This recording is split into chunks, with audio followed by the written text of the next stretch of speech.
देश के सबसे पसंदीदा डिबेट शो देश की बहस में दीपक चौरसिया का नमस्कार। मैं आज मास्क लगाकर बैठा हूं क्योंकि मैं ये मानता हूं कि जिस तरह के हालात अब देश के अंदर पैदा हो गए हैं उसके बाद इस मास्क को आपको जिंदगी का अंग बना लेना चाहिए, वरना कोरोना कभी भी आपके घर में, आपके रिश्तेदारों के घर या फिर आपके पास पड़ोस में दस्तक दे सकता है। अगर खुद को बचाना है तो मास्क बेहद ज़रूरी है और साथ ही साथ ये सैनिटाइज़र भी ज़रूरी है। अगर आप पब्लिक प्लेस में जाते हैं, किसी दूसरी सरफेस को छूते हैं तो उसके बाद मास्क तो लगाएं ही लगाएं, लेकिन कुछ भी छूने के पहले, अपने नाक और मुंह को छूने से पहले इस तरह से सैनिटाइजर का इस्तेमाल कर ले। मैं ये चीज़ें क्यों कह रहा हूं? मैं खुद इन चीज़ों में बेहद आलसी होता हूं, लेकिन अब हालात और पानी सर से ऊपर चला गया है। अब ये माना जा रहा है, जो मुझे एक्सपर्ट डॉक्टर्स ने बताया उनके मुताबिक, पहले कोरोना से जो एक व्यक्ति संक्रमित होता था वो अपने से मिले 100 व्यक्तियों में से 30 से 40 को संक्रमित करता था, लेकिन अब कोरोना से संक्रमित व्यक्ति 100 में से 90 व्यक्तियों को संक्रमित कर सकता है। इसीलिए जो पॉजिटिविटी रेट है वो 2 अंक से ऊपर है, 10 से ऊपर है और कई राज्यों में ये 30% तक जा चुका है। इसीलिए अब आपको संभलने की जरूरत है और इसीलिए जब हमने आज अपने दर्शकों से पूछा कि आप किस मुद्दे पर बहस चाहते हैं तो आप सब ने कहा कि हम कोरोना के मुद्दे पर बहस चाहते हैं। कोरोना बेकाबू बचने के मौके कितने? 77%। दरअसल मेरी बहस होती है बड़ी जोर शोर वाली, बड़ी पैशन वाली, और उसके अंदर हमेशा दो पक्ष अपनी अपनी बातें रखते हैं और कई बार टकराव भी होता है। लेकिन आज का मुद्दा बेहद संवेदनशील है। आज के मुद्दे के अंदर कई सारी चीजें जुड़ी हुई है। हमने सोचा भी नहीं था आज से 2-3 महीने पहले कि कोरोना से हालात इतने बिगड़ जाएंगे कि पूरे देश में त्राहिमाम होगा। मैं जानता हूं व्यक्तिगत तौर पर कि एनसीआर के अंदर बेड्स नहीं है। यही हालत कई राज्यों की राजधानी के अंदर है। रेमडेसिविर इंजेक्शन जो कि एक संजीवनी की तरह साबित हो रहा है वो अब नहीं मिल रहा है और इसी के लिए सरकार अब कह रही है कि उसके उत्पादन को 30 अप्रैल तक दोगुना किया जाएगा और उसकी कीमत को 3500 रुपए तक लाया जाएगा। कोरोना इस हालत तक डरा रहा है कि आज प्रधानमंत्री को खुद बैठक करके 12वीं की परीक्षाओं को टालना पड़ा और 10वीं की परीक्षाओं को रद्द करना पड़ा। अब 1 जून को 12वीं की परीक्षा कब होगी, कोरोना के संक्रमण के हालात को देखते हुए उस पर फैसला लिया जाएगा। लेकिन अभी भी जिस तरह के संकेत मिल रहे हैं और जिस तरह की रिपोर्ट्स आ रही हैं वो ये बता रही हैं कि संक्रमण अब बेहद खतरनाक दौर पे पहुंच गया है और आपको पता है जान है तो जहान है, इसलिए अपना ख्याल खुद रखें। आइए देख लेते हैं अभी तक का क्या अपडेट है। महाराष्ट्र में ठीक रात 8 बजे कोरोना के खिलाफ ब्रेक द चेन मुहिम शुरू हो गई ताकि कोरोना नाम के दुश्मन को शिकस्त दी जा सके। महाराष्ट्र सरकार ने सख्त कदम उठाते हुए राज्य में धारा 144 भी लागू कर दी है। महाराष्ट्र के फ्रंटलाइन वर्कर्स की बात करें तो महाराष्ट्र में अब तक 36,000 पुलिस जो है वो कोरोना संक्रमित हो चुके हैं, जबकि मौजूदा स्थिति में 3,160 पुलिसकर्मी जो है वो कोरोना से पीड़ित है। जबकि प्रधानमंत्री मोदी भी पूरी तरह एक्शन मोड में है। सुबह सीबीएसई की 10वीं की परीक्षाओं को रद्द करने और 12वीं की परीक्षा टालने के फैसले के बाद बच्चों, अभिभावकों के साथ साथ शिक्षा मंत्रियों ने भी फैसले का स्वागत किया है। हमारे लिए सबसे महत्वपूर्ण छात्र की सुरक्षा है और उसकी रक्षा है और उसके बाद उसका भविष्य। मुझे खुशी है कि बच्चों की सेहत को ध्यान में रखते हुए एक फैसला लिया गया है। दूसरी ओर राज्यपालों के साथ अहम बैठक कर पीएम मोदी लगातार हालात पर नजर रख रहे हैं, जबकि स्वास्थ्य मंत्री डॉक्टर हर्षवर्धन ने पर्याप्त मात्रा में वैक्सीन होने की बात कही है। देखिए, मैंने ये बात कई बार कहा है कि देश में कोई वैक्सीन की कमी नहीं है। भारत सरकार सभी स्टेट्स को वैक्सीन देती है। इस बीच कोरोना की चपेट में आए उत्तर प्रदेश के मुख्यमंत्री योगी आदित्यनाथ ने खुद को कोरोना पॉजिटिव होने की जानकारी दी, जबकि सूबे के पूर्व मुख्यमंत्री अखिलेश यादव भी कोरोना पॉजिटिव हो गए हैं। आपको बता दें कि अखिलेश यादव ने वैक्सीन पर राजनीतिक बयान भी दिया था। लेकिन मैं तो नहीं लगवाऊंगा अभी वैक्सीन, मैंने अपनी बात कह दी और वो भी बीजेपी लगाएगी, उसका भरोसा करूंगा मैं।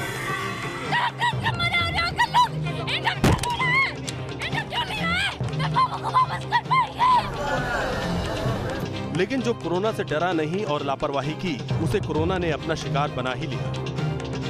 तिहाड़ जेल में चाहे कैदी हो या अस्पताल में कोरोना के खिलाफ लड़ाई लड़ रहे कोरोना वॉरियर या फिर सड़कों पर पुलिस सुरक्षा इंतजाम में जान जोखिम में डाले हुए हो, इतना ही नहीं, आम आदमी हो या फिर सेलिब्रिटी, कोरोना वायरस नाम पता पूछकर हमला नहीं कर रहा। ऐसे में लापरवाही कोरोना बम फूटने का सबसे बड़ा कारण बन गया है। ये जो पेंडेमिक की लड़ाई है, ये अस्पतालों में नहीं लड़ी जा सकती। आम जनता को इस चीज़ को समझना पड़ेगा और कोविड अप्रोप्रिएट बिहेवियर को जब तक हम स्ट्रिक्टली फॉलो नहीं कराएंगे, हो सकता है राज्य सरकार को और कड़े कदम लेने पड़े। देश की बहस में आज बात सिर्फ और सिर्फ कोरोना को हराने की होगी, लेकिन जीतना है तो लापरवाही पर लॉकडाउन लगाना ही होगा।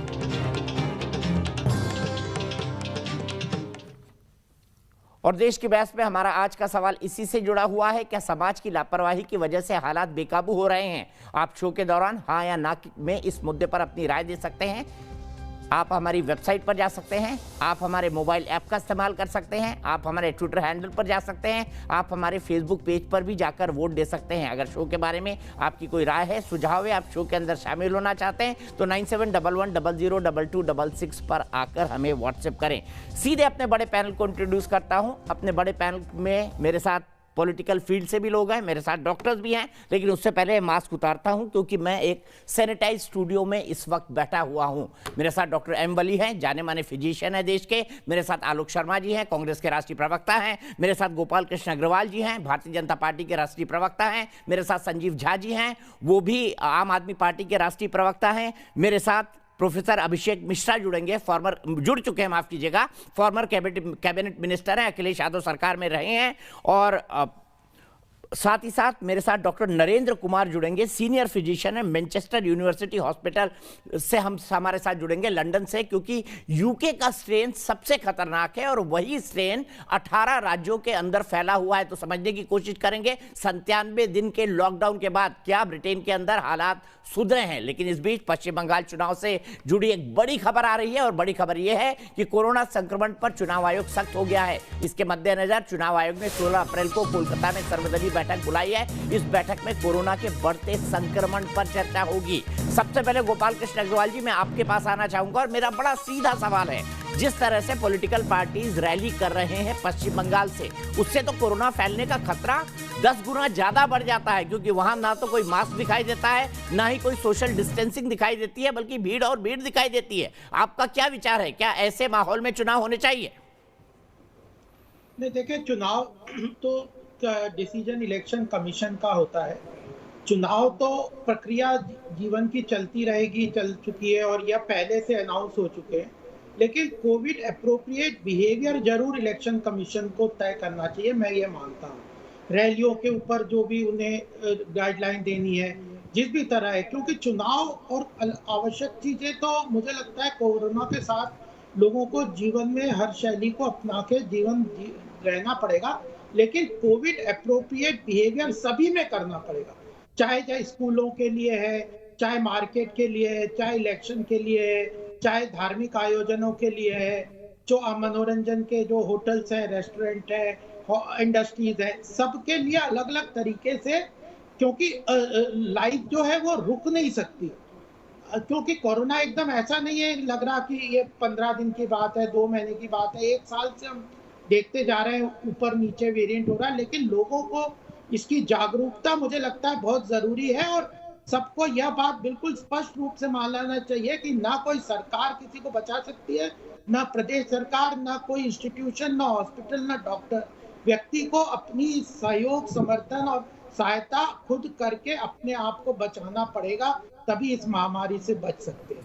ठीक है, सीधे आलोक शर्मा जी के पास चलता हूं। आलोक शर्मा, एग्री करते हैं? और क्या इस हालात में, कोरोना के हालात जब इतने बिगड़ चुके हैं, तो पश्चिम बंगाल में इतनी बड़ी बड़ी रैली और चुनाव होने चाहिए? कांग्रेस पार्टी का क्या मत है इस बारे में? देखिए, कांग्रेस पार्टी और तमाम विपक्षी पार्टियों ने मना किया था कि इलेक्शंस को पोस्टपोन किया जाए और तमाम पार्टीज का ये स्टेटमेंट ऑन रिकॉर्ड है। लेकिन इलेक्शन कमीशन, जो कि पूरी तरह से भारतीय जनता पार्टी कठपुतली है, ना उसने किसी से मेडिकल एडवाइस दी, ना कोई मेडिकल कोऑर्डिनेशन कमेटी बनी और ना ही उन्होंने ये सोचा कि 8 चरणों में जब आप चुनाव कराएंगे, उनको तो केवल ये था कि मोदी जी को प्रचार करने का पूरा मौका मिलना चाहिए, अमित शाह जी को पूरी तरह से रैलियां करने का मौका मिलना चाहिए और इलेक्शन कमीशन उस चीज में सफल रहा है। अंधेर नगरी चौपट राजा, टके शेर भाजी, टके शेर काजा, यथा राजा तथा प्रजा। जब देश के प्रधानमंत्री विदेशों में भी जाकर मास्क नहीं लगाएंगे और देश के गृह मंत्री डिजास्टर मैनेजमेंट एक्ट लागू होने के बाद रैलियों में मास्क नहीं लगाएंगे, पूरी टीम उनकी मास्क लगा के खड़ी होगी, लेकिन वो नहीं लगाएंगे, तो जनता से आप कैसे कहेंगे? लाखों की रैली आप वेस्ट बंगाल में करेंगे और आकर दिल्ली में फिर उपदेश देंगे, कौन मानेगा? तो गोपाल जी ने बिल्कुल ठीक कहा है कि अपने सामान की रक्षा स्वयं करें। आपने भी दीपक जी मास्क लगाकर यहाँ पर बैठे, लेकिन अगर मीडिया जगत जिस समय 2 महीने सुशांत राजपूत पर डिबेट चल रही थी और 2 महीने रिया चक्रवर्ती पे और 1 महीने तबलीगी जमात पे डिबेट चल रही थी, अगर उस समय पे सरकार की थोड़ी बहुत पोल खोल लेता तो शायद आज आपको मास्क लगा के बैठने की जरूरत नहीं पड़ती। आप एक बहुत अच्छी डिबेट करते हैं और बहुत तथ्यों को सामने लेकर आते हैं, लेकिन आज हम जानना चाहते हैं, 1.25 साल हो गया, मार्च में देश के प्रधानमंत्री कहते हैं कि हमने विजय पा ली है, अब कुछ नहीं होगा और वी शेप कर्व आ गया है हमारा इकोनॉमी का। और मोदी जी और अमित शाह जी के स्टेटमेंट मुझे याद है कि हम विश्व गुरु बन गए हैं, हमने कोरोना को हरा दिया। जब देश के प्रधानमंत्री कहेंगे कि हमने कोरोना को हरा दिया और कोई आवश्यकता नहीं है और पीएम केयर्स फंड तक का हम हवाला नहीं देंगे, टेस्टिंग घोटाला, वेंटिलेटर घोटाला होगा और एक भी आदमी जेल में नहीं जाएगा, मुझे लगता है कि आज इलेक्शन कमीशन ने मजबूरी में ऑल पार्टी मीटिंग बुलाई है। पूछिए उनसे, हाईकोर्ट की फटकार लगने के बाद हुआ है। इलेक्शन कमीशन ने 8 चरणों में पूरा मतदान करवाया, किससे पूछकर करवाया? क्या कोई कमेटी बनी थी? क्या 4 एम्स के डॉक्टर आए थे? क्या किसी स्ट्रेन के बारे में चर्चा हुई थी? आज हम कह रहे हैं कि यूके का जो स्ट्रेन है बहुत स्ट्रांग है, वो स्ट्रेन है। आज कोरोना हर 2 घंटे में अपना पूरा रूप बदल रहा है, लेकिन ये सरकार निकम्मी सरकार है, बेशर्म सरकार है ये। आज पूरी तरह से जिस तरह का माहौल हो गया है, 1.25 साल के बाद हमारे पास ऑक्सीजन नहीं है, 1.25 साल के बाद जो जान रक्षक हमारे इंजेक्शन है उनकी कालाबाजारी हो रही है। इनके प्रदेश अध्यक्ष गुजरात में कह रहे हैं सारे खरीद लो जितने इंजेक्शन मिल रहे हैं। ये सरकार है इनकी। एक पूरे राज्यों की मिलाकर हेल्थ कमेटी तक नहीं बना पाई 1.25 साल में ये सरकार। एक कोऑर्डिनेशन कमेटी राज्यों की नहीं बन पाई, एक कोऑर्डिनेशन कमेटी सेंटर और राज्यों के हेल्थ मिनिस्टर्स की नहीं बन पाई, एक कोऑर्डिनेशन कमेटी एम्स के डॉक्टर्स की नहीं बन पाई इनसे। मुझे लगता है कि जिस तरह से झूठ का प्रचार होता रहा और झूठ और झूठ और झूठ, आज भी बीजेपी शासित राज्य मैक्सिमम। गोपाल जी से जवाब ले लेते हैं इसका। छुपा रहे हैं नहीं, हाँ, इनसे पूछिए जरा कि 1.25 साल हो गए, हमने तो मार्च में ही पूरी तरह से विजय प्राप्त कर ली थी। आज राज्यों के पास वहां पर ऑक्सीजन नहीं है, क्यों नहीं? ठीक है, जवाब ले लेते हैं। गोपाल जी कह रहे हैं कि अगर हालात ऐसे बने हैं तो इसके पीछे सरकार का निकम्मापन भी है, वो सीधा आरोप लगा रहे कांग्रेस पार्टी के राष्ट्रीय प्रवक्ता। गोपाल जी, अगर दीपक जी, अगर किसी को आरोप लगाना है, प्रत्यारोपों की बात करनी है तो कांग्रेस से पूछना चाहिए कि अभी आरोप नहीं लगाएंगे तो क्या लगाएंगे? सुन लो, अरे भाई गोपाल जी, आप लोगों को अभी भी शर्म नहीं आ रही है? मैंने आलोक, जहां पर शव दाग रहे हैं वो शव दाग रहे हैं, लोहा पिघल गया, लेकिन ये भाजपा में आप रहे हैं, मोदी जी नहीं पिघले एक बार भी, शर्म नहीं आती में आप रहे हैं और आप जो पूछ ले वही देशद्रोही हो जाता है। जब ये कोरोना क्राइसिस हुआ था, आलोक जी सुन लीजिए ना प्लीज, आपकी बात उन्होंने बड़े गंभीरता से सुनी। आलोक जी सुन लीजिए, बहुत वक्त है हमारे पास। इनको इतना भी आज तक दीपक जी से, अरे आलोक जी सुनो तो, आलोक जी सुन तो लीजिए ना, सुन तो लीजिए, प्लीज सुन लीजिए, बोलिए गोपाल जी।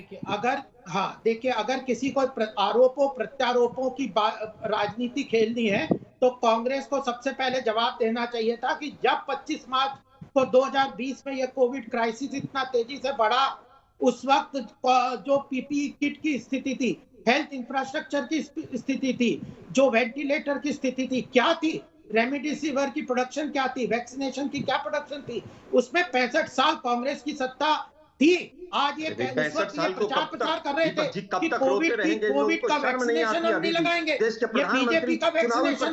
सुन लो, हमने आपको सुना इंजेक्शन की कालाबाजारी हो रही है, ऑक्सीजन नहीं है, यदि ऑक्सीजन भी कांग्रेस ही सब कुछ करके दे देती। हेल्थ सेक्रेटरी जो आज तो पता था प्रेस कॉन्फ्रेंस करके परसों कह रहे थे किन राज्यों के, अरे भाई आपके जो रविशंकर प्रसाद जी है वो कहाँ कौन से फील्ड में घुस गए? राजस्थान के विदेशी वैक्सीन को राजस्थान के छत्तीसगढ़ झारखंड के कमीशन कर रही है। क्या कर रहे थे? नहीं आती, क्या कर रहे थे? आपको शर्म आनी चाहिए। राहुल गांधी बैठे हुए, शर्म सबसे ज्यादा देश के प्रधानमंत्री को आनी चाहिए, राहुल गांधी ने अभी तक वैक्सीनेशन लगाया है और रविशंकर प्रसाद जी को चुल्लू भर पानी में डूब के मर जाना चाहिए। जो अरे चुल्लू पानी में डूब, आपको शक्ल नहीं दिखानी चाहिए। जिस तरह से देश की हालत आपने 65 साल को डेवलप किया, और अब बैठ के माला जप रहे हो, निकम्मे लोगों ने उसका डिस्ट्रीब्यूशन भी ठीक नहीं किया। निकम्मे लोगों ने उन कंपनीज को पैसा नहीं दिया। निकम्मे आपके नेता है। अच्छा, आप दोनों पॉलिटिकल आर्गुमेंट कर रहे हैं। मैं एक दर्शक के पास चलता हूँ। सुनिए, आलोक भाई और गोपाल जी, मैं एक दर्शक के पास चलता हूं, अनिल दुबे गोरखपुर से। अनिल, मुझे बताइए, यहां पर पॉलिटिकल डिस्कशन हो रहा है कि किसकी जिम्मेदारी और किसकी गलती है। आपका क्या मानना है? कोरोना अगर बढ़ा है तो इन हालात के लिए क्या चीजें जिम्मेदार है? देखिए, स्पष्ट रूप से है कि कोरोना अगर बढ़ रहा है आज के डेट में, तो इसकी पूरी जिम्मेदारी सरकार को लेनी होगी। पूर्व में एक वक्ता ने अभी बोला है कि सरकार इसमें कोई भूमिका नहीं निभाती है। अगर कोरोना बढ़ रहा है, केवल जनता इससे बच सकती है। पूर्ण रूप से मैं इसको मानूंगा कि वो अपने दायित्वों का निर्वहन नहीं कर पा रहे हैं और इसी कारण इस तरीके का वो बयान दे रहे हैं। सरकार की जो टीम 11 है उत्तर प्रदेश में योगी जी के नेतृत्व में, ये किस तरीके का काम कर रही है, ये हम जानना चाहते हैं। 365 दिन से ऊपर हो गए, आखिर ये टीम 11 कौन सा काम कर रही है कि उत्तर प्रदेश में 14 हर तरफ जिधर आप जाएंगे उधर कोरोना आपको बढ़ता हुआ नजर आ रहा है। किसी तरीके की सरकारी सुविधा आज प्रदेश और देश में नहीं मिल पा रही है। आखिर इन चीजों के लिए जिम्मेदार कौन है, ये हम उनसे जानना चाहते हैं। ठीक है, मैं सीधे अभिषेक मिश्रा जी के पास चलता हूं। अनिल, आपने अपनी बात कही, मैं सीधे अभिषेक मिश्रा जी के पास चलता हूं। अभिषेक जी, आप भी यही मानते हैं कि सरकार का निकम्मापन है, या आपको लगता है कि समाज का भी दोष है, बाकी पॉलिटिकल सिस्टम का भी दोष है इसके पीछे? दीपक जी, मैं दो बातें कहना चाहूंगा। जितना अभी चर्चा हुई उसमें मैं सैम पेल्समैन को लाना चाहूंगा, जिन्होंने एक बहुत अच्छा इकोनॉमिस्ट है यूनिवर्सिटी ऑफ शिकागो में, पेल्समैन मॉडल प्रपोज किया था। उन्होंने कोविड पे भी कमेंट किया था और स्पेसिफिकली हिंदुस्तान पे कमेंट किया था। उन्होंने कहा था, जब हमारी लीडरशिप ऐसे बयान देने लगती है कि हमने जंग जीत ली है, जब लोग ये मानने लगते हैं कि हमने कोरोना पे या किसी भी एपिडेमिक पे, उन्होंने एक जनरल बात कही थी, हमने उस एपिडेमिक पे सारे रिसोर्सेस पैदा कर लिए हैं, तो बहुत बड़ी गलती होती है और उसमें केसेस बढ़ते हैं। और वो एक फेलियर का सीधा साधा रास्ता है। दीपक जी, इसको कंबाइन करिएगा। आपने पिछले साल भी डिबेट किया था, आपको याद होगा, जुलाई 2020 में जब MIT ने प्रोफेसर जॉन स्टर्मन की एक प्रपोज स्टडी आई थी, जिसमें उन्होंने कहा था कि जिस तरह हिंदुस्तान काम कर रहा है उसी तरह अगर चलता रहा तो 2021 आते आते 2.5 लाख केसेस होंगे। उस पे बताइए ना, अखिलेश यादव जी ने क्या कहा था कि मैं कोविड बीजेपी की वैक्सीन नहीं लगाऊंगा। दिक्कत क्या है दीपक जी, मैं आपकी मदद चाहूंगा। भारतीय जनता पार्टी बोलना चाहती है। ठीक है, मैं सवाल पूछता हूं उनसे, उनको कंक्लूड करने दीजिए। मैं सवाल पूछूंगा, मेरे दिमाग में गोपाल जी आप वाला सवाल है। बिल्कुल। तो दीपक जी, आज की तारीख में अगर आप देखेंगे तो जो जिम्मेदारी सरकार की, जो भी जनता से अनिल जी बात कह रहे थे, मैं सीधा सवाल उठाना चाहूंगा। टेस्ट करना सरकार की जिम्मेदारी आज नहीं हो पा रहा। रिजल्ट 5-5 दिन में उत्तर प्रदेश में नहीं आ रहे। मैं आपको स्पेसिफिक डेटा मांगेंगे, मैं स्पेसिफिक नाम के साथ आपको बता सकता हूं। कहिए तो अभी फोन पे ऑनलाइन ले लो, जो आपने बता देगा साहब 5 दिन से मेरा रिजल्ट नहीं आया। एम्बुलेंस नहीं दे पा रहे। ये उत्तर प्रदेश में कैबिनेट मिनिस्टर ने मुख्यमंत्री को चिट्ठी लिखी है कि कैबिनेट मिनिस्टर जो लखनऊ के हैं, उनके कहने पर भी एम्बुलेंस नहीं पहुंची, सीएमओ ने भर्ती नहीं कराया, जिससे योगेश प्रवीण जी, जिनको पिछले साल पद्मश्री मिला था, उनकी डेथ हो गई। हॉस्पिटल नहीं मिल पा रहे, हॉस्पिटल में बेड्स की अवेलेबिलिटी नहीं है, बेड एकदम पूरी तरह खाली हो गए, ऑक्सीजन अवेलेबल नहीं है। आज की तारीख की आपको हालत बता सकता हूं, 2 दिन की ऑक्सीजन हॉस्पिटल्स में उत्तर प्रदेश में, कम से कम लखनऊ शहर में नहीं है। ठीक है, मैंने आपके तमाम आर्ग्यूमेंट माने अभिषेक भाई, मैंने आपके तमाम आर्ग्यूमेंट माने। 3 पॉइंट्स और है, 3 पॉइंट्स और सुन ले। मेडिसिन नहीं सरकार दे पा रही है, वैक्सीनेशन नहीं दे पा रही। उत्तर प्रदेश के पास 2.5 दिन का वैक्सीनेशन है भारत सरकार के डेटा के हिसाब से। 13 करोड़ से ऊपर वैक्सीन की भारत सरकार है। आप मिनिस्ट्री मैं आपके ये तो अभी डेटा दिखा दूं। स्टेट गवर्नमेंट की रिस्पांसिबिलिटीज है। अभिषेक, लेकिन अगर ऐसे में एक पूर्व मुख्यमंत्री वैक्सीन आने पर यह बयान देगा कि मैं बीजेपी की वैक्सीन नहीं लगवाऊंगा, तो फिर आम जनता में क्या मैसेज जाएगा? आपके एक सांसद बोलेंगे शफीकुर रहमान वर्ग की वैक्सीन लगवाऊंगा ही नहीं, तो आम जनता क्या सोचेगी? इसका भी जवाब दीजिए ना। इतने गैर जिम्मेदाराना बयान एक ऐसी पार्टी जो कई बार उत्तर प्रदेश में सत्ताधारी रह चुकी है। दीपक जी, हम चर्चा कर रहे हैं आज की सरकार की, जिसकी जिम्मेदारी है। वैक्सीनेशन नहीं दे पा रहे, रिकवरी रेट सबसे खराब है, 1.2% पहुंच गया है, और डेथ की संख्या ये है कि शमशान में लकड़ी नहीं मिल पा रही। मेरे सवाल का जवाब तो दे दीजिए, मैंने आपको बोलने के लिए खूब बोला, खूब वक्त दिया। अभिषेक जी, मेरे सवाल का जवाब भी तो दे दीजिए। दे रहा हूं। आप मेरे सवालों के इन 10 पॉइंट मैंने उठाए, 10 का जवाब दिलवा दीजिए गोपाल जी से। मैं आपका जवाब दे रहा हूं। माननीय राष्ट्रीय अध्यक्ष अखिलेश यादव जी ने जब कहा था, तो उन्होंने साथ में यह भी कहा था, जब तक उत्तर प्रदेश के हर गरीब आदमी को नहीं मिलती, मैं तब तक नहीं लगवाऊंगा। ना, ये नहीं बोला था। उत्तर प्रदेश के हर गरीब आदमी। चलिए, अखिलेश जी का बयान निकलवा दीजिए। बोले हमारी सरकार आएगी, सबको फ्री में लगवाएंगे, बीजेपी की वैक्सीन नहीं लूंगा बाबा, भरोसा नहीं है मेरा उन पर। अभिषेक जी गलत बोल रहे हैं आप। गोपाल अग्रवाल जी कई सारे आरोप लगाए उन्होंने, ये कह रहे हैं कि पूरा का पूरा इंफ्रास्ट्रक्चर सरकार का कोलैप्स हो गया। क्या ये हकीकत है गोपाल जी? और क्या कभी प्रधानमंत्री ने कहा कि हमने जंग जीत ली है? नहीं, देखिए पहली बात ये है कि जो सबसे बड़ी बात है कि जो हेल्थ इंफ्रास्ट्रक्चर है, हमारे फेडरल स्ट्रक्चर में हेल्थ की जिम्मेदारी प्रदेश सरकारों की है। केंद्र सरकार का काम है कि प्रदेश सरकारों इन्होंने तो कही दिया हमें जिम्मेदारी नहीं है, डिबेट ही खत्म हो गया। प्रदेश सरकारों भारतीय जनता पार्टी की देश की सरकार के प्रवक्ता कह रहे हैं कि हमारी जिम्मेदारी नहीं है, खत्म हो गया। पूरा देश सुन ले, देख ले, आपके सामने भाजपा का सच सामने आ गया। हेल्थ इंफ्रास्ट्रक्चर को मजबूत करना है। प्रदेश सरकार ने प्रोडक्शन के लिए, वैक्सीन के लिए इंटरनेशनल कोऑपरेशन के द्वारा वैक्सीन की अवेलेबिलिटी करी। कल तक 13.5 करोड़ वैक्सीन अवेलेबल है। उनकी मैनेजमेंट की, स्टेट गवर्नमेंट की मिसमैनेजमेंट की प्रॉब्लम है। कोई भारत सरकार ने आदेश किया था कि प्रदेश सरकार वेंटिलेटर जैसी चीज खुद नहीं खरीद सकती। मैं डॉक्टर्स के पास चलता हूँ। मेरे साथ लंदन से डॉक्टर नरेंद्र कुमार जुड़े हुए हैं और मेरे साथ डॉक्टर एम वली भी हैं, उनसे भी समझते हैं। संजू भाई, मैं आपको 1 मिनट में आता हूँ सिर्फ। सबसे पहले डॉक्टर नरेंद्र कुमार, मैं आपसे जानना चाहूंगा, क्या भारत में आया है वो वही वायरस है जो ब्रिटेन के अंदर म्यूटेट हुआ था और जिसके चलते लगभग 100 दिन का लॉकडाउन करना पड़ा था, और भारत इससे कैसे निपटे? आपके एक्सपीरियंस से क्या बताएंगे जो आपने लंदन और यूके में देखा उसके हिसाब से? बहुत सटीक सवाल आपने पूछा है, तो इसका मैं सटीक जवाब दूंगा कि हम लोगों को सबसे पहले आइडेंटिफाई करना चाहिए कि हमारी समस्या क्या है।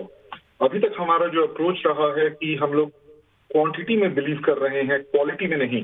कहने का मतलब क्या है कि हम इंस्टीट्यूशन या हॉस्पिटल बढ़ा रहे हैं, मगर वहां पे क्या क्वालिटी केयर मिल पा रहा है ऐसे रोगियों को, उसके लिए हम लोगों को सोचना पड़ेगा। यहाँ तक कि हमारा देश भी ऐसा रहा है जहां पे कि एस्ट्राजेनेका के वैक्सीन को पहले अप्रूवल तो मिल गया, मगर उसके लिए जब जो कॉमन साइड इफेक्ट कहते हैं जैसे क्लॉट्स फॉर्मेशन, हमारे देश से वो रिपोर्ट नहीं हुआ। वो रिपोर्ट कहाँ से आता है? जब बाकी दूसरे कंट्री जैसे इंग्लैंड हो गए या नॉर्वे वगैरह हो गए, उन्होंने रिपोर्ट किया। इसी तरह स्ट्रेन, जो नए स्ट्रेन होते हैं, ये एक वायरस के डिजीजेस में एक कॉमन चीज होती है। जैसे पहले सार्स के लिए भी हुआ था कि उसके नए नए स्ट्रेन आएंगे, तो उसके नए स्ट्रेन मुझे पक्का यकीन है कि हमारे देश भारत में भी निकला होगा, मगर वहां पर से किसी लैब से कहीं पे भी रिपोर्ट नहीं हुआ। उसका रिपोर्ट कहाँ से आता है? यूके से आता है, और यूके से फिर उसको ट्रेस किया जाता है। तो इन चीजों के लिए सबसे पहले तो हम लोगों को एक्टिव होना पड़ेगा। और दूसरी एक बहुत बड़ी चीज हम लोगों को समझनी पड़ेगी, उसको कहते हैं प्राइमरी प्रिवेंशन, और एक होता है सेकेंडरी प्रिवेंशन। सेकेंडरी प्रिवेंशन में ऑलरेडी कुछ गड़बड़ हो चुका है, उसके बाद हम लोगों को समझ आती है और उसके बाद हम करते हैं। हम लोग प्राइमरी प्रिवेंशन क्यों नहीं करते हैं भारत?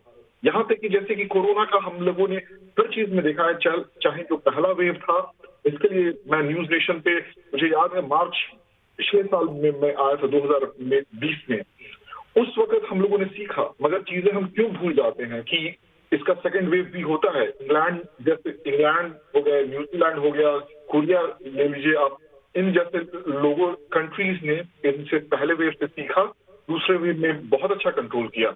मगर हम लोग क्या हो गए कि अपनी पीठ ठोकने लगे, वाहवाही बटोरने लगे, और गड़बड़ बात क्या हुई कि जो साइंटिस्ट या जो डॉक्टर होते हैं, इन लोगों से वो कभी फोरफ्रंट में नहीं लाया गया कि क्या किया जाए, कि कैसे कैसे इम्प्लीमेंट किया जाए, न्यू स्ट्रैटेजीज क्या होनी चाहिए कि जैसे हम लोग कंट्रोल करें। होने क्या लगा कि जो नॉन साइंटिस्ट, नॉन डॉक्टर्स, मैं लोगों का नाम नहीं लूंगा, वो फ्रंट पे आके बोलने लगे कि वैक्सीन नहीं लगाइए, वैक्सीन लगाने से ये गड़बड़ होता है, वो गड़बड़ होता है। तो जन मानस भी यही सोचती है कि हाँ, वैक्सीन का कोई यूज नहीं है। एक सिंपल देखिए, और भी बहुत सारे कंट्रीज हैं जहां पे कि बहुत बुरा, बद से बदतर हालत हुआ, जैसे अमेरिका हुआ, यहाँ तक इंग्लैंड भी हुआ, बद से, और इटली एक बहुत बड़ा एग्जाम्पल है। मगर इन लोगों ने इफेक्टिव स्ट्रैटेजीज को यूज करके कंट्रोल किया। हमारे पास ऑलरेडी साइंटिफिक स्टडीज हैं जिसके द्वारा प्रूवन स्ट्रैटेजीज हैं। जैसे मैंने बोला कि सिर्फ दवाइयां ही नहीं, नॉन फार्माकोलॉजिकल इंटरवेंशंस कहे जाते हैं, नेचर में पब्लिश हो चुका है। जैसे कि मैंने बोला कि क्वालिटी ऑफ केयर को इम्प्रूव कराना चाहिए, वैक्सीनेशन को मास तरीके से इस्तेमाल करना चाहिए, स्मॉल गैदरिंग, कुछ भी किसी तरीके से जो भीड़ भड़के वाली चीजें हो रही हैं, लोग आ रहे हैं, इसको प्रमोट नहीं करना चाहिए। हम लोग क्या हो रहा है कि हमें पता है कि कहीं पे शायद चुनाव होने वाले लगते हैं तो हम लोग उसमें राजनीति करने लगते हैं, उसमें जनमानस का ही नुकसान होता है। और ठीक है, डॉक्टर वली के पास चलता हूँ। ठीक है डॉक्टर तनेजा, मैं फिर आऊंगा आपके पास, बहुत वक्त हमारे पास बचा है, एक एक मुद्दे को डिस्कस करते हैं। डॉक्टर वली, यहाँ पर यह आरोप लगा, भारत की सिचुएशन से आप बहुत अच्छी तरह परिचित है, सरकारें काम नहीं कर रही हैं, सरकारों ने ध्यान नहीं दिया, इसीलिए ये हालात बन गए। क्या आप इस व्यू को शेयर करते हैं, और ये हालात क्यों बने, इसका आपका खुद का क्या विश्लेषण है? देखिए, मैं तो बार बार यही कह रहा हूं, हमने समय से पहले ये समझ लिया कि हम वायरस निवृत्त हो गए, अब वायरस गया और सब चीज खोल दो, और ये चीज जो है इसका बहुत बुरा इफेक्ट हुआ है। मैं आपको शायद बता चुका हूं आज या कल में ही कि जब मैं हॉस्पिटल से बाहर आ रहा था तो आईसीयू में केवल मैं ही लास्ट पेशेंट था, और मेरे कान सुनते हुए मेरा बेड निकला था, ट्रॉली निकली थी कि अब कोरोना गया, अब इसको कल से हम नॉर्मल आईसीयू में कन्वर्ट कर देंगे। ये शायद यही और भी जगह कुछ हुआ ऐसा, और हमने कोई चीज रिजर्व में नहीं रखी, जैसे अभी डॉक्टर साहब बता रहे थे। और दूसरा, जीनोमिक सीक्वेंसिंग हमने नहीं की इसकी, जब हमारा कोरोना खत्म हो गया था और दोबारा से ये आ गया था, तो हमें इसकी जात को पहचानना चाहिए था। जो कोरोना ने अपनी जात को तब्दील किया है ना, आसान शब्दों में जीनोमिक ट्रांसफॉर्मेशन, जिसको हम म्यूटेशन कह रहे हैं, डबल म्यूटेशन कह रहे हैं, जिसके कुछ नंबर्स भी आए हैं 484, 452 और ये यूके वेरिएंट। तो ये जो हमने नहीं पहचाना है, वहां चूक हुई, फिर भीड़ें बढ़ाई, आज भी बढ़ रही हैं। आज कितनी मुश्किल के बाद ये बच्चों के एग्जाम का फैसला हुआ है कि डिली डायलिंग क्यों हो रही है, बंद कर दीजिए, फिलहाल सब चीज बंद कर दीजिए, बच्चों की सेहत पहले है, एग्जाम होता रहेगा। बहुत से बच्चे ड्रॉप करे हैं पहले, वो बहुत बड़े बड़े आदमी बन गए। तो ऐसा कुछ नहीं है, अगर हमारे बच्चे 1 साल का ऑनलाइन एग्जाम देके पास हो जाएंगे तो उनका फ्यूचर बहुत खराब हो जाएगा, वो एल्बर्ट आइंस्टाइन नहीं बन पाएंगे। पहले हमें उनकी जान बचानी है, हमको उनको ऑनलाइन लाना है, उनकी परीक्षा घर से दिलवानी है, भीड़ नहीं करनी है। अभी भी आधे एग्जाम का फैसला हुआ है, आधे का नहीं हुआ। तो इसमें स्लो डाउन, लॉकडाउन में स्लो डाउन, हर चीज में हम अपना कोई वो स्पीड ही नहीं दिखा पा रहे। कोरोना अपनी स्पीड से बढ़ रहा है, हम लोग इसी डिली डायलिंग में है कि लॉकडाउन का ऐलान करें या ना करें। अब हाई कोर्ट कह रही है यूपी की, उसका सारा क्यों लेना पड़ रहा है। महाराष्ट्र में उन्होंने नाम बदल के अच्छा किया, लॉकडाउन कर दिया आज रात 8 बजे से, पर और स्ट्रिंजेंट होना चाहिए और लोगों को इस बात के लिए तैयार रहना चाहिए कि हमें अपने देशवासियों की जान बचानी है, वो सबसे बड़ा काम है। और अगर हमने ऐसा नहीं किया तो कोरोना हमारे देश को तो खाएगा ही खाएगा, इधर उधर के जो लोग हैं उनको भी खाने लगेगा। सिचुएशन अच्छी नहीं है, मुझे माफ कीजिएगा, मैं थोड़ा अच्छे शब्द नहीं प्रयोग कर रहा हूँ, मैं नरमी से भी नहीं बोल रहा हूँ, मैं बहुत, मेरा दिल आहत है। आज रांची का जो दृश्य मैंने देखा है, शाम को एक खबर आई कि वैक्सीन चोरी हो गया जयपुर से। कमाल हो रहा है, ये हो क्या रहा है। वो जवान बच्ची अपने बाप की डेथ के लिए परेशान है, कहीं कोई राउंड हो रहा था किसी वीआईपी का, वहां एक बंदे ने बाहर दम तोड़ दिया। ये नहीं होना चाहिए, ये बिल्कुल नहीं होना चाहिए। आप डॉक्टर वाली और एक चिंता वाली खबर बता रहा हूँ, मेरे पास ब्रेकिंग न्यूज आ रही है और संजीव जी से ही पूछना पड़ेगा उसके बारे में। दिल्ली में 17,282 नए मामले सामने आए हैं। 24 घंटे में सामने आया है सबसे डराने वाला आंकड़ा। मेरे ख्याल से 17,000 मरीज एक दिन में आज तक नहीं निकले होंगे, शायद ये अब तक का सबसे बड़ा फिगर है। ऐसा क्यों हो रहा है? 104 लोग दम तोड़ चुके हैं, इतना बड़ा फिगर दम तोड़ने वालों का भी आज तक नहीं आया है। 24 घंटे में सामने आए हैं ये डराने वाले आंकड़े। 104 लोगों ने दम तोड़ा है और 17,282 लोग संक्रमित हुए हैं। संजीव जा, सबसे पहले इसके क्या कारण आपको दिखाई देते हैं, और दूसरा, क्या समय से पहले ही हमने जो छतरपुर में हॉस्पिटल बनाया था कोविड के लिए, जो पैरामिलिट्री फोर्सेस ने उसको जल्दी वाइंड अप कर दिया, बाकी हॉस्पिटल्स को जल्दी वाइंड अप कर दिया, जिन बैंक्वेट हॉल को हमने हॉस्पिटल्स के अंदर कन्वर्ट करके रखा हुआ था, हमने देखा पेशेंट नहीं आ रहे तो उनको जल्दी वाइंड अप कर दिया, क्या ऐसा कुछ हुआ दिल्ली में? और देखिए, ये पेंडेमिक है और जो छठा वेव देख रहे हैं ये बहुत ज़्यादा कंटेजियस है। और जिस तरह से आप अभी आंकड़े बता रहे हैं उसके एक कारण और भी है, क्योंकि दिल्ली में टेस्ट बहुत ज़्यादा हो रही है, लगभग 1.5 लाख टेस्ट हुए हैं, जिसमें आप 17,000 आज मरीज आप देख रहे हैं। इसमें कोई दो राय नहीं कि जैसा बाकी एक्सपर्ट भी कर रहे हैं कि ये पेंडेमिक में ये वायरस अपना म्यूटेशन चेंज कर रहा है और अलग अलग स्ट्रेन के होने से अलग अलग तरह के कंटेजियस लेवल देखने को मिल रहा है। लेकिन देखिए जब केसेस कम आने लगे तो ऑब्वियस है कि बहुत सारे जो नॉर्मल पेशेंट्स थे उनका ऑपरेशंस बाकी था, बाकी चीज़ें करने, जो पेशेंट नहीं थे तो हॉस्पिटल्स को बाकी लोगों के लिए खोल दिया गया। और लेकिन दिल्ली में जिस तरह से पहले काम हुए उसकी प्रशंसा प्रधानमंत्री जी ने भी की, बाकी और राज्यों में भी हुई। हम लोग पूरी पैनी नज़र बनी हुई थी कि अगर ये लेवल बढ़ता है तो क्या करें, और फिर हमने कोशिश किया है कि जितने भी हमारे हॉस्पिटल्स हैं उनके साथ बैंक्वेट हॉल हॉस्पिटल्स को जोड़ दिया जाए। लगभग 16,000 बेड हमारे पास अभी अवेलेबल है। लेकिन मैं मानता हूं आपने जैसा पहले कहा कि सतर्कता सबको बरतनी है, हम सबको मास्क पहनना है, हम सबको अपने भीड़ भाड़ पे नहीं जाना है, अननेसेसरी इकट्ठा नहीं होना है, क्योंकि अगर सब मिलकर के काम करेंगे तभी इस पेंडेमिक से हम लड़ सकते हैं। कोई एक आइसोलेशन में सरकार के केवल काम करने से नहीं होगा, सभी पॉलिटिकल पार्टी, सभी केंद्र सरकार, राज्य सरकार, सबको एक टेंडम में काम करना पड़ेगा, तभी इससे निजात हम सब लोग पा सकते हैं। हाँ, मैं एक चीज़ जरूर मानता हूँ कि मुझे ये लगता है कि कुछ स्ट्रैटेजिक एरर जिसके बारे में बाकी साथी भी कह रहे थे जरूर हुई है। मैं ये मानता हूँ कि देखिए अब दो काम हमें बहुत अर्जेंसी में करना पड़ेगा। एक चीज़ मुझे समझ में नहीं आ रही है कि अब जब वैक्सीन्स हमारे पास है उस वैक्सीन्स को हम एक्सपोर्ट क्यों कर रहे हैं। लगभग 650 लाख हमने डोज एक्सपोर्ट किए हैं जबकि हमारे यहाँ उसकी ज़रूरत है। तो मुझे लगता है कि हम नाइजीरिया या पाकिस्तान को एक्सपोर्ट वहाँ के लोगों की जान बचाने की पहले ज़रूरत है या हमें अपने लोग जान बचाने की पहले ज़रूरत है। दूसरी बात कि आप यूनिवर्सलाइजेशन कर दीजिए वैक्सीन्स की। अब ये एज बार ख़त्म करना पड़ेगा हमें, ये 45 ईयर से ज़्यादा हेडेक है, तमाम जो आपने बार लगाए हुए हैं बार को हमें ख़त्म करना पड़ेगा। अगर ये 650 लाख वैक्सीन के डोज हमारे पास होते तो हो सकता कुछ और जाने बच जाती मुझे। तो मुझे ये लगता है कि केंद्र सरकार को इस पर बहुत सतर्कता से सोचना और करना पड़ेगा कि नेशनलाइजेशन ऑफ वैक्सीन और यूनिवर्सलाइजेशन ऑफ आपको वैक्सीन से दोनों करना पड़ेगा, तभी हम लोग कुछ और बेहतर। लेकिन आपने मेरे सवाल का जवाब नहीं दिया। तो मुझे आम आदमी पार्टी सरकार ने जितना इंफ्रास्ट्रक्चर कोरोना के लिए बनाया था क्या उसको समय से पहले वाइंड अप कर लिया? क्योंकि अब आपको फिर बैंक्वेट हॉल ढूंढने पड़ रहे हैं, फिर होटल ढूंढने पड़ रहे हैं, फिर स्पोर्ट्स कॉम्प्लेक्स ढूंढने पड़ रहे हैं नए ढंग से हॉस्पिटल बनाने के लिए। पहले भी तो बने थे ये सब। दीपक जी हमारे पास जितने भी होटल्स थे, जितने भी बैंक्वेट हॉल थे, क्योंकि उसमें पेशेंट्स नहीं थे तो फिर नॉर्मल जो उनके ऑपरेशंस थे उन्होंने किया। हमारे पास वो सारे अभी भी अवेलेबल हैं।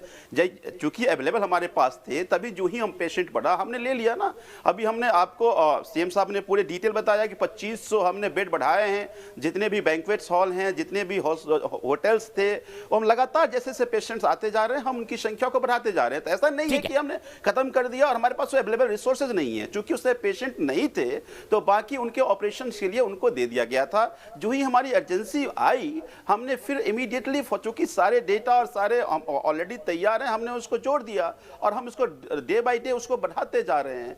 तो मैं जैसा मैंने पहले कहा कि देखिए जिस तरह की वेब अचानक बढ़ता है, अचानक ये सबके लिए भी ये रिसर्च का विषय है। लेकिन अब अगर मान लीजिए पेशेंट नहीं है अब तो हमको ऐसे रखने से तो कोई फायदा नहीं है। एग्री करें आपके बात से। मैं सीधे गोपाल जी 1 मिनट के लिए रुकिए, मेरे लिए एक सवाल आलोक जी का है क्योंकि उनके पास जाना है। आलोक जी, आपने कहा कि सरकार बिल्कुल निकम्मी है, सरकार ने कोई काम नहीं किया, कोई एक्सपर्ट कमेटी बनाई नहीं बनाई, कुछ नहीं बनाया। मैं आपकी हर बात से एग्री करता हूं, लेकिन फिर महाराष्ट्र सरकार को क्या हुआ जहां सबसे ज्यादा केस आने शुरू हुए? छत्तीसगढ़ में 30% संक्रमण क्यों है जहां आपके मुख्यमंत्री हैं? पंजाब के अंदर संक्रमण सबसे ज्यादा क्यों है जहां आपके मुख्यमंत्री हैं? झारखंड जहां पर बच्ची की जो हमने तस्वीर देखी है जो रोती हुई चिल्ला रही है कि कोई डॉक्टर नहीं आया, वहां भी आपकी सरकार है। तो ऐसे में जिम्मेदारी तो दोनों की हुई ना, सिर्फ आरोप लगाने से काम नहीं चलेगा। इन राज्यों में क्या हुआ, इन राज्यों में क्या गलती हुई है, बता दीजिए।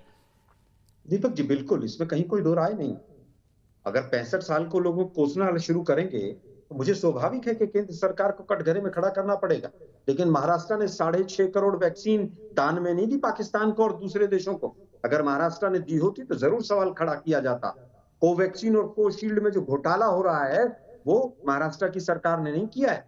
वो घोटाला हो रहा है बहुत बड़ा, खुल के आएगा सामने। अभी शायद लोगों को समझ नहीं आ रहा है।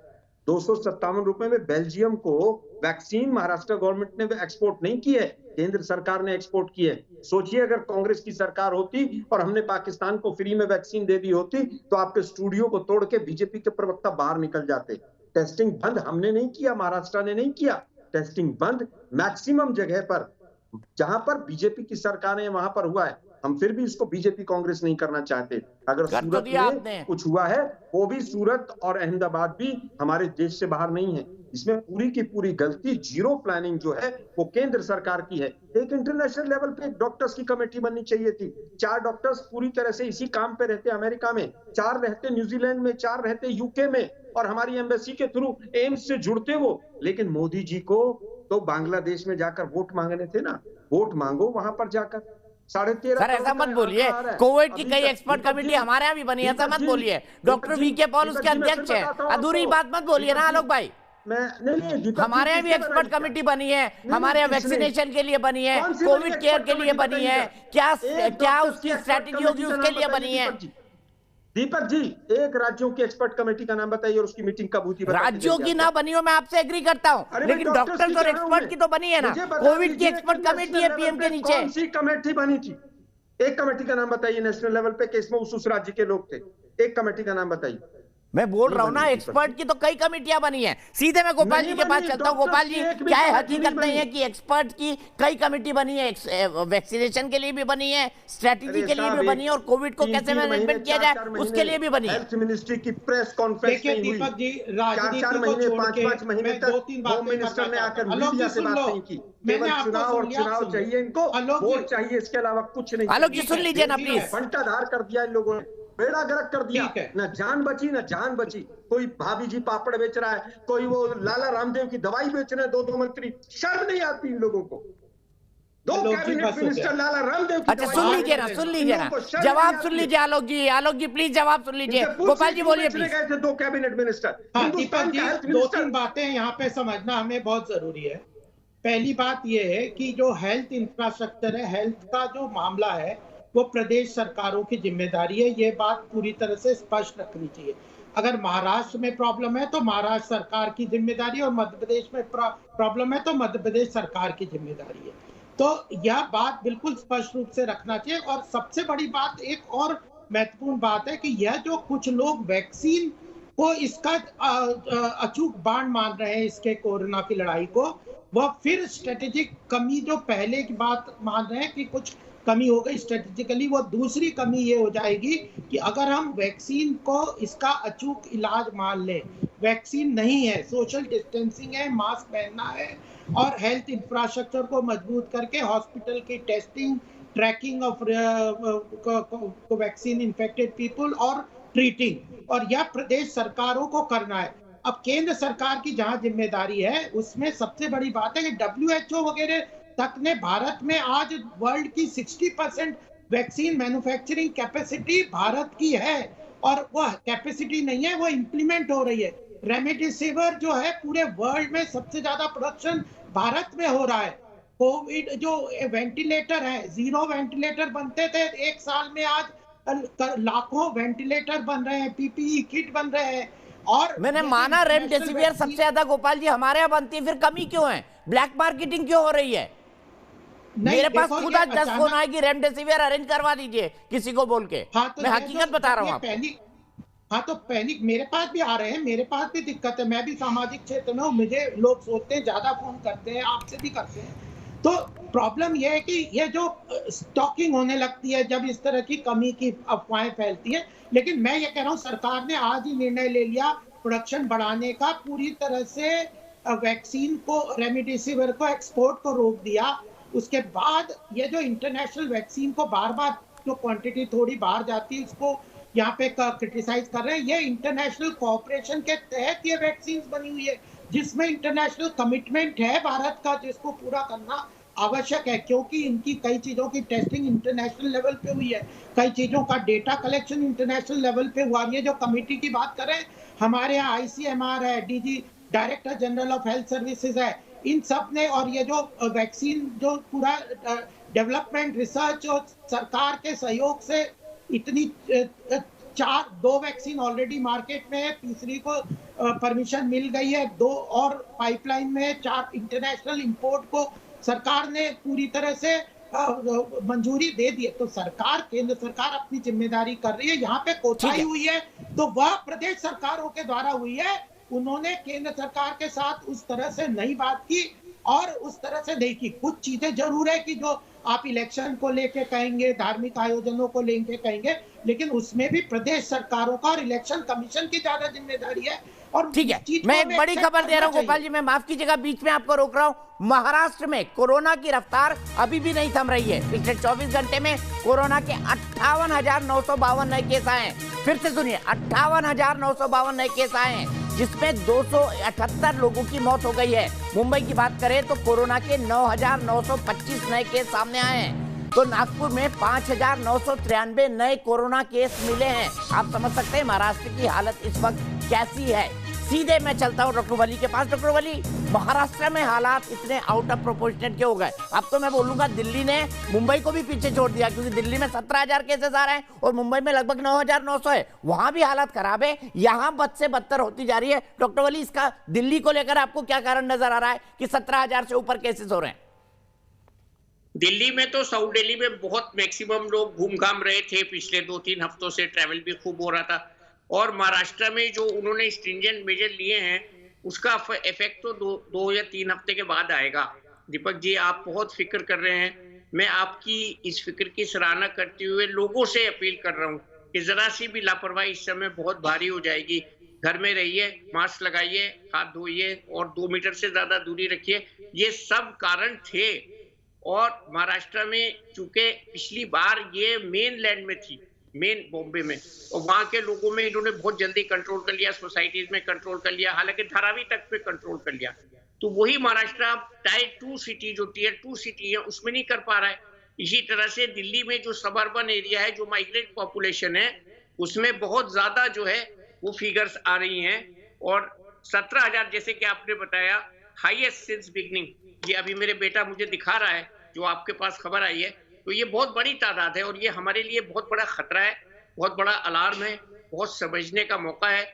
नहीं तो ये जो सीन आज से हमने देखने शुरू करें, एम्बुलेंस की लाइनें लग रही हैं, ये रांची वाला सीन, मैं उससे बहुत आहत हुआ हूँ। सुबह जो लेडी का सीन मैंने देखा है जिसके फादर की डेथ हुई है, शमशान घाट के तख्ते पिघल रहे हैं, लोहे के तख्ते, तो ये कभी नहीं हुआ था, ना सुना गया था, ना ये हो सकता था। ये सब हमारी लापरवाही का नतीजा है। हमको ये मान लेना चाहिए और आगे के लिए तौबा कर लेनी चाहिए। आपके चैनल के माध्यम से ये बात चली जाए कि हमको इस समय बहुत सीरियस होना पड़ेगा। मेरी एक दर्शक जुड़ गई है, वाकई हमें बहुत सीरियस होना पड़ेगा, जैसे डॉक्टर वली कह रहे हैं। मेरी एक दर्शक जुड़ गई है, डॉक्टर श्रेया गोयल, खुद एक डाइटिशियन है, चंडीगढ़ से जुड़ी है। डॉक्टर श्रेया, क्या कहेंगी, ज्यादा गलती सरकार की है या समाज की? मैं क्योंकि समाज सेविका हूं, तो मुझे मालूम है कि समाज की ज्यादा गलती है यहाँ पर, क्योंकि आपकी सेहत की रिस्पॉन्सिबिलिटी आप ही की थी। अगर हम देखें 1 साल पहले यही दिन, यही टाइम पे लोग YouTube की वीडियोस बना रहे थे, काढ़े बना रहे थे, डरे हुए थे, घरों में बैठे हुए थे, क्या क्या चीजें नहीं चल रही थी, किस किस तरीके की रेसिपीज, काढ़े नहीं चल रहे थे। वो सब समय कहाँ गया? कोरोना तो बल्कि ज्यादा बदतर हो गया। कहाँ आप लोगों ने ब्लड टेस्ट करवाए? अगर आपको एस्थमा की प्रॉब्लम है, डायबिटीज की है, हीमोग्लोबिन की, अनीमिया की कमी है, तो आप घर क्यों नहीं बैठे? अभी बाहर क्यों सड़कों पे घूम रहे हो? कहाँ गए वो सारे काढ़े? कहाँ गई आपकी वो रोज की चाय, टर्मरिक, जिंजर टी और वो सब चीजें? तो मुझे ऐसा लगता है कि हम लोगों ने अपनी हेल्थ की रिस्पॉन्सिबिलिटी को छोड़ के, जो इकोनॉमिकल, जो हम लोगों को एक हैम्पर आया था, जो हम लोगों को मनी बिजनेस में चाहे या फिर हम लोगों को इकोनॉमिकल डेफिनेटली क्रंच से इम्पैक्ट मिला था, तो मुझे ऐसा लगता है जैसे ही हम लोगों को मौका मिला, हम लोग वापस अपने काम में चले गए, दुकानें खुल गई, अट्रैक्टिव ऑफर्स आने लग गए, लोग अब इकट्ठे हो रहे हैं, मास्क लगाए ना लगाए, इम्यूनिटी अगर आपकी बहुत ही ज्यादा कम है, अगर आप कोई पेशेंट है, आप बाहर गए हैं, क्योंकि ये जो वायरस है ये आपके रेस्पिरेटरी सिस्टम, आपका नोज, आपका थ्रोट, आपका लंग, इन सबको खराब करता है। इसका इंक्यूबेशन पीरियड हमें मालूम है कि 1 दिन से 13 दिन तक रहता है। पर आप पहले कैसे बीमार हो जाते हैं? क्योंकि आप ऑलरेडी बीमार हो, तो अपने आप की प्रिवेंशन के लिए क्या कर रहे हो? मेरे पास मरीज आते हैं, वो ऑलरेडी उनको पता है कि मेरा प्री डायबिटिक कंडीशन है, 5.8 HbA1c है, मेरी मदर को डायबिटीज था, मेरा शुगर लेवल बढ़ रहा है, पर कोई बात नहीं, अभी ब्रेड पकोड़ा खा रहे हैं। अभी जैसे कल बैसाखी थी तो लोग चाहे लड्डू खा रहे हैं, चाहे वो गए हुए हैं, वो फिर से अब बैसाखी में हमने खुलेआम देखा है कि जलेबियां बन रही हैं, ब्रेड पकोड़ा बन रहे हैं। तो मुझे ऐसा लगता है कि हम लोग वो जो डर था, क्योंकि लोगों की भूलने की जो गंदी आदत है ना, बहुत जल्दी भूल जाते हैं। बहुत जल्दी भूल जाते हैं, बिल्कुल सही शब्द पकड़ा डॉक्टर श्रेया, हम बहुत जल्दी भूल जाते हैं। इसी बात को लेकर मैं सीधे डॉक्टर नरेंद्र कुमार के पास चलता हूं। डॉक्टर नरेंद्र कुमार, अब इंडिया को क्या करना चाहिए इस नए हालात में? 17,282 केसेस सिर्फ दिल्ली में। डॉक्टर अजय कुमार भी जुड़ गए हैं, सामने दिख रहे हैं, उनके पास चलूंगा सीधे डॉक्टर नरेंद्र कुमार के पास। जैसा कि मैंने बोला था कि ये सारी चीजें कोरोना के लिए अगर हम लोग कंटेन करना चाहते हैं तो ये नहीं है सिर्फ पैसे हमें इस्तेमाल करने का, जैसे कि फार्माकोलॉजिकल मेथड्स होते हैं, ये ऑलरेडी प्रूवन है, जिसको हम लोग कहते हैं नॉन फार्माकोलॉजिकल इंटरवेंशन। बहुत सारी एपिडेमियोलॉजिकल स्टडीज हो चुके हैं जहां, और यहाँ तक कि अलग अलग देश हैं, इंग्लैंड हो गया, न्यूजीलैंड हो गया, ऑस्ट्रेलिया हो गया, साउथ कोरिया हो गया, इन कंट्रीज ने इन चीजों को इम्प्लीमेंट किया है और सक्सेसफुल हुए हैं। इसमें देखा क्या गया है कि सबसे पहली चीज, जैसे कि हम लोगों को हेल्थ केयर के लिए जो स्पेंडिंग है उसे बढ़ानी पड़ेगी, और क्वालिटी ऑफ केयर, मैंने इसी का बोला क्वांटिटी नहीं, क्वालिटी ऑफ केयर। जैसे पीपीई तो हम बनाते हैं बहुत सारा, मगर उनकी जो वायरल को फिल्टर करने की जो क्षमता होती है, अच्छी क्षमता नहीं होती है। उसी तरह एक फेस मास्क होता है, वो 3 लेयर का होना चाहिए। 3 लेयर मतलब एक वाटर रिपेलेंट भी करेगा सबसे बाहर वाला, फिर उसको एयर को फिल्टर करता है, और तीसरा होता है सरफेस से बचाता है। तो और जो एपिडेमियोलॉजिकल स्टडीज की जो मैं बात कर रहा हूँ, ये प्रूवन फैक्ट है, जैसे कि स्मॉल गैदरिंग्स को कैंसिल होना चाहिए, क्लोजर ऑफ एजुकेशनल फैसिलिटीज, चाहे कोई भी पढ़ाई लिखाई का स्कूल हो, कॉलेज हो, इन चीजों को बंद करनी चाहिए। पीपीई की अवेलेबिलिटी ज्यादा से ज्यादा होनी चाहिए, और हम लोगों को ये देखना पड़ेगा कि हम अपने हेल्थ केयर के बेसिक इंफ्रास्ट्रक्चर पे ज्यादा से ज्यादा खर्च करते हैं।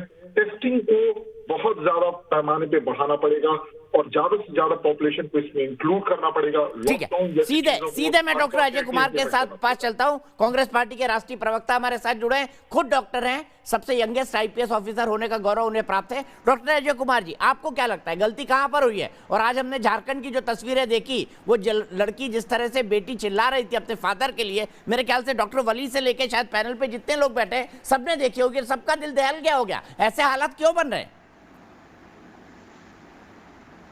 देखिए दीपक जी, पहला समस्या क्या है कि डॉक्टर वली जी बता रहे थे कि महाराष्ट्र में बहुत बड़ी संख्या में कोविड पेशेंट्स आ रहे हैं और बाकी जगह थोड़ा से कम है, लेकिन पूरे देश में अगर आप टेस्टिंग के आंकड़े देखेंगे तो जहां पर ज्यादा टेस्टिंग हो रहा है वहां पर ज्यादा कोविड पेशेंट्स आ रहे हैं। तो जैसे उत्तर प्रदेश में सिर्फ 40,000 टेस्ट हो रहे हैं, तो उतने ही निकल रहे हैं। आप अगर आप उसको 2 लाख बढ़ा दीजिएगा जैसे महाराष्ट्र का, तो आपको और पेशेंट मिलेंगे। वही कहानी झारखंड की है, वही कहानी उत्तर प्रदेश की है, मध्य प्रदेश की, गुजरात की है, हर एक प्रदेश का वही कहानी है। तो मतलब आप कह रही है बीजेपी की सरकारें जानबूझ के आंकड़े छुपा रही है, क्या ये कहना चाह रहे हैं आप?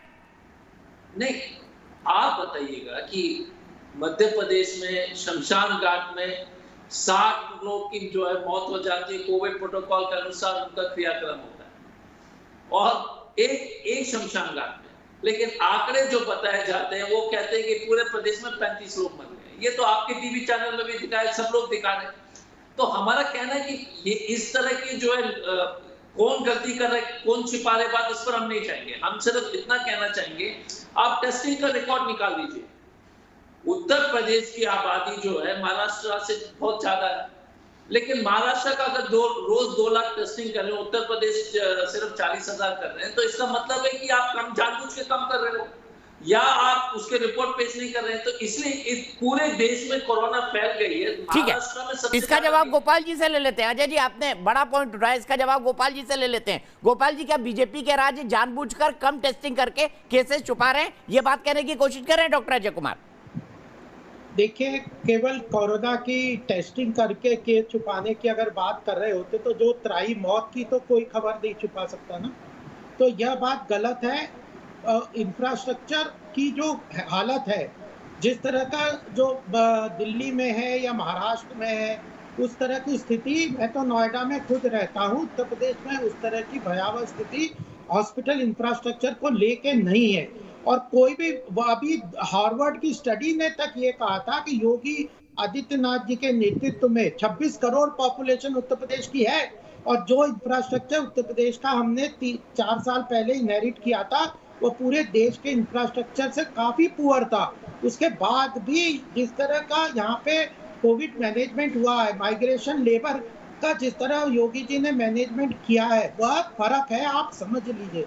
इस चीज को एक्सेप्ट ना करना कहीं ना कहीं, मैंने तो आपको शुरू में कहा कि प्रदेश सरकारों की जिम्मेदारी ज्यादा है और प्रदेश सरकारों में 4 प्रदेश अपनी फेलियर के कारण कांग्रेस के बहुत आगे सामने आ रहे हैं। जो गृह सचिव जो स्वास्थ्य सचिव ने भी पूरी तरह से उनकी ग्राउंड रिपोर्ट पे किया है। जिस तरह से पंजाब है, महाराष्ट्र है, झारखंड है, छत्तीसगढ़ है और दिल्ली जो आपकी सरकार है, उसके हिसाब से उत्तर प्रदेश की स्थिति उस तरह की भयावह और दयनीय नहीं है। जो हेल्थ इंफ्रास्ट्रक्चर है बेटर है और बाकी जगह भी उसके हिसाब से देखना चाहिए।